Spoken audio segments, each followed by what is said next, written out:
We have a chock-full episode on this week's edition of Whether or Not. We have some nature in the news stories with some local flavor. Colby's got the details on some wacky weekend weather. And Drew has the latest iteration of his acclaimed documentary, Our Great State. All that and more coming right up. Don't go anywhere. Whether or Not starts right now.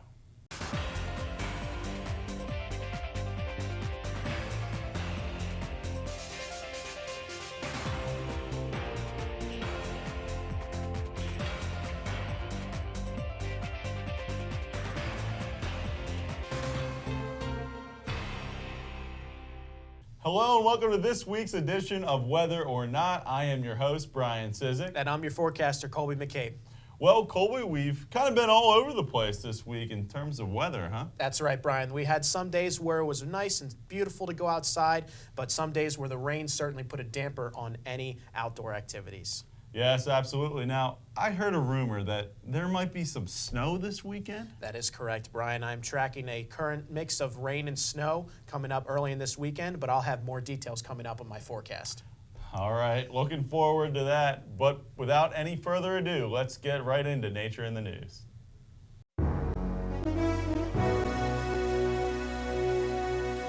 After a few stumbling blocks and delays, the Weather Research and Forecasting Innovation Act of 2017, officially known as H.R. 353, passed the Senate last week. As you may remember from my feature that aired a few weeks ago, the 65-page bill aims to support research and programs to improve weather forecasting and its communication on short and long timescales. It does not necessarily signal new or increased funding for NOAA. Rather, it offers guidance on what programs should receive specific funding given the existing budget. The Senate made two key additions to the bill that was previously passed in the House. The first is a provision for the National Weather Service to study radar gaps in the country, while the second provision requires NOAA to acquire backup for Hurricane Hunter aircraft. The bill has received broad support from both parties as well as many private weather firms. It will now be sent back to the House with the new updates, and insiders are confident that it will be on the President's desk soon. An individualized reconstruction of the food pyramid may have potential benefits for the people of India. Researchers have found that if those living in India added more vegetables and fruit to their diet while reducing wheat and poultry, they could help save water and reduce planet-warming emissions. It is estimated that India's population will rise by 1.6 billion by 2050, which will put more pressure on producing food through farming, which uses large amounts of water. The use of water in irrigation is also estimated to climb to 70% by 2050, so it is recommended that these dietary changes happen sooner rather than later. According to the study, the best kind of diet would include water-efficient fruits such as melons, oranges, and papayas, as opposed to grapes, guava, or mangoes, which use up more water. The electric grid operator for Pennsylvania and 12 other states said in a report Thursday that it can accommodate massive shifts toward natural gas power generation and can also incorporate significantly more renewable sources like wind and solar without sacrificing reliability. Valley Forge, Pennsylvania-based PJM Interconnection found no upper limit to the amount of natural gas generation that could be reliably introduced into the grid mix. However, the study cautioned that the risk of over-reliance on natural gas has less to do with the plant's physical capability and more to do with other factors such as economic and weather uncertainties. The analysis also found that PJM would remain reliable with unprecedented levels of wind and solar resources as long as they are mixed with other types of power generation that can balance their reliability weaknesses. A golf course in the Poconos is slated to become a wildlife refuge. The land formerly owned by the Cherry Valley Golf Course was purchased by the Nature Conservancy back in November 2016 and is currently undergoing the transformation. The land was purchased for $1.7 million and will become known as the Cherry Valley Wildlife Refuge when completed. The Fish and Wildlife Service has started working on the land, but there is no set date yet as to when the refuge will open. Although this golf fan mourns the loss of 18 holes, there is something to look forward to for those interested in nature trail walking.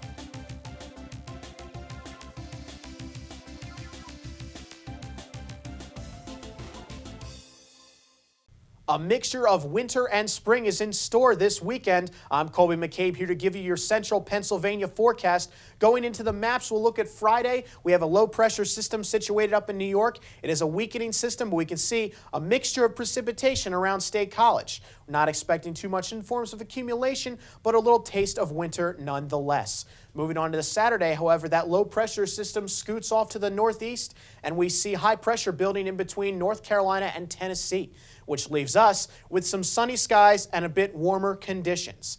But the real warmth doesn't come until your Sunday. We can see that high pressure moves off a bit east into central North Carolina, and that brings the southwesterly flow that'll bring us the much warmer temperatures and nice weather, with a few more clouds than Saturday, but a nice spring-like day nonetheless. Looking at your specifics, we'll see on Friday, 42 degrees with a mixture of rain and snow, but once again, it is a weakening system, so we're not expecting too much in the form of accumulation, but just be careful if you're outside because you might deal with any mixed precipitation.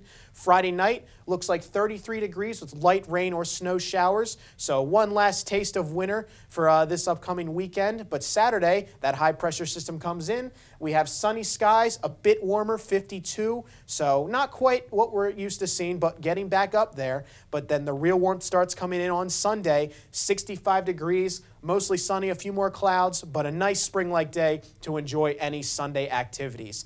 And now let's go over to Drew, who has a feature on our great state.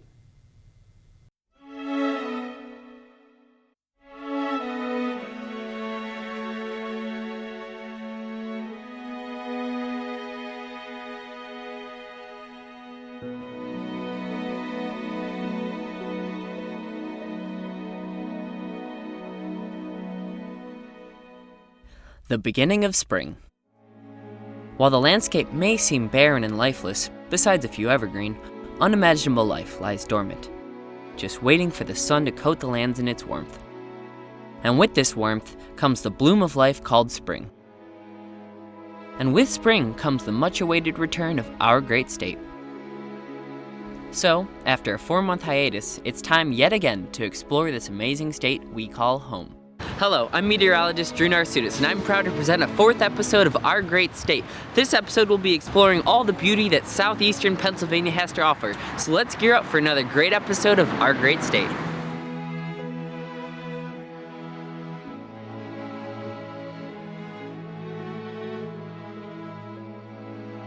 The beginning of March 2017 sent shivers down the spines of Pennsylvania with an 11-day streak of exceptionally below-average temperatures. However, with the arrival of spring, new hope has returned to the valleys and cities of the Commonwealth. Here in southeastern Pennsylvania, the return of leaves and flowers is just around the bend, as this portion of Pennsylvania is the warmest of all 5 locations, with an average high temperature of 85 degrees in June and 23-degree lows in January. With an average altitude of 330 feet above sea level, this part of Pennsylvania is also the closest to the Atlantic Ocean in both altitude and distance, further helping southeastern Pennsylvania maintain its reign as the warmest portion of the Commonwealth. With all this warmth around, it's no surprise that this portion of Pennsylvania has the lowest snowfall totals, with an average of 27 inches throughout the year. If we compare this to the northwestern portions of the state, the southeastern corner gets only 1/3 of the 80 inches of snow recorded over there. But if we did want to find some snow, our best bet would be to head over near Allentown to Bake Oven Knob and Leisure Lake Park, where southeastern Pennsylvania gets its most snow. Allentown and its nearby attractions get the coldest temperatures in all of southeastern Pennsylvania, with lows getting to 20 degrees on average in January. With all this cold, it's no surprise that we see this area receive the most snow as well, with about 33 inches yearly. Again, this is only about 1/3 of what northwestern Pennsylvania's top snowmaker receives, so it's not really much to boast about. Besides snow, the Allentown area receives the most precipitation of all southeastern Pennsylvania locations, with 45 inches a year. Next, we take a visit to our state capital, Harrisburg. Harrisburg was founded in 1719 and is the 10th largest city in the Commonwealth, with a population of nearly 50,000 residents. Harrisburg is also right next to the famous Hershey, Pennsylvania, dubbed the sweetest place on earth. Hershey is home to Hershey Park, which contains over 70 rides and attractions to take on during your visit. But more importantly, Hershey is home to the factory where the world-famous Hershey's chocolates are made. Hershey and Harrisburg don't stick out much climatologically. However, their climates, oddly enough, do share many similarities with that of Lock Haven. Focusing on precipitation, all three locations receive oddly similar annual rainfall and snowfall amounts. And their average July highs are nearly identical as well at approximately 85 degrees. But let's say we do want to go somewhere climatologically anomalous. All we have to do is head to the southeastern tip of the Commonwealth to reach the warmest city in all of Pennsylvania, Philadelphia. Philadelphia is also the largest city in all of Pennsylvania and the fifth largest in the United States with a population of 1.5 million. It was founded in 1682 by William Penn, and from there it grew to be the United States' only World Heritage City. It was also very ahead of its time, being the first location in the US for many staples of today's everyday life, such as the first library, hospital, and zoo to name a few. On an average June day, Philadelphia reaches a staggering 87 degrees and is the warmest January lows, with an average nighttime only falling down to 25.6 degrees. However, despite this warmth, Philadelphia isn't the Commonwealth's lowest snow producer. That title, weirdly enough, goes to Lancaster, with nearly 10 less inches of snow annually. One more thing Philly ranks highest in is its closeness to sea level, with Philadelphia only being 10 feet above sea level. So there you have it, southeastern Pennsylvania, a land full of warmth and beautiful views as well as amazing cities to explore. Be sure to join me next week when we wrap up our adventure of the Commonwealth with the beautiful forests and mountains of southwestern Pennsylvania. It sure will be an episode you won't want to miss. See you then.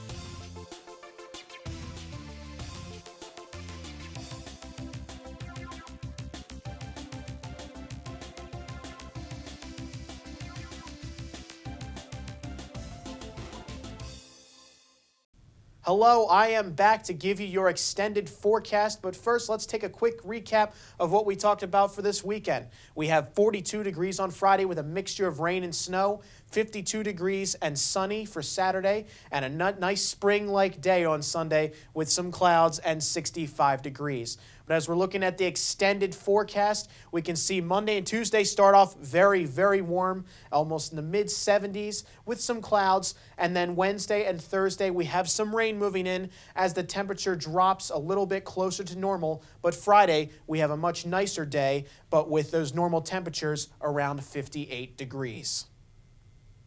Well, thanks, Colby. Well, it seems like we just need to get through these next few days, and we're in store for some really nice weather. That's right, Brian. Well, you take the days as they come. As we saw, we'll get a few nice days, but some rain will definitely damper some of those outdoor activities later on in the week. All right, well, I'll be sure to take advantage of those warm conditions while they last. Well, earlier in the show, we asked you when was the last time a tornado formed in the month of April here in Center County. Was it A, April 29th, 2008, B, April 7th, 2011, C, April 19th, 2013, or D, April 20th, 2015? If you guessed D, then you are correct. The National Weather Service confirmed a tornado near Coiler Lake in Center County. The tornado touched down along Church Hill Road in Potter Township and continued to the north and to the east. That's right, Brian. The EF0 tornado mainly only produced damage to trees, but there was also damage to a nearby barn roof along the vortex path. Well, Colby, I'm glad we won't have to deal with any tornadoes this weekend at least. That's right. We'll get all the beauty of the good weather, but without any of the dangers. That's right. Well, that's all we have for you on this week's episode of Whether or Not. I am your host, Brian Cizek. And I'm your forecaster, Colby McCabe. Have a fantastic weekend.